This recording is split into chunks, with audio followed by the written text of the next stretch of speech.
প্রতিবেশী নীতির জীবন সব জায়গাতে যদি নিরাপত্তা শান্তি পৃথিবীর মধ্যে কোথাকে জিতে না মুহাম্মদ রাসূলের গোলাম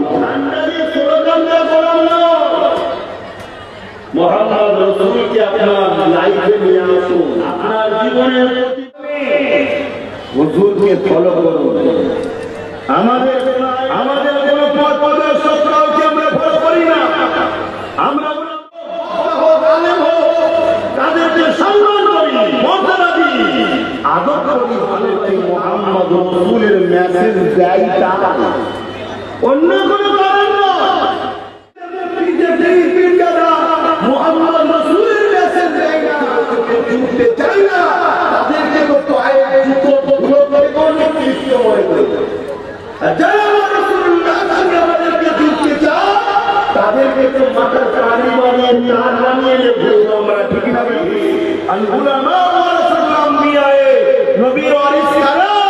যারা সামনে ওয়ালাকে টেনেই বলে আমার নবী এই, আমার নবী ওই, আমার নবীর মাকামে শান এই, মুর্তবায়ে রুতবায়ে নিজে অনুসরণ করো, আমার নবীর সাথে জুড়ে যাও, আমার নবীকে পিয়ার করো। দুনিয়ায় প্রত্যেকটা দলের লোক এসে তাদের চোর বদমাই খুনি দারিদ্র্য নেতাগুলোর প্রচার হয়।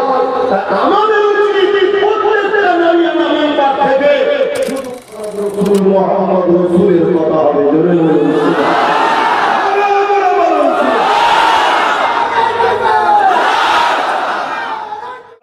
যেখানে হয় আপনি যে এমনি মারা যায়।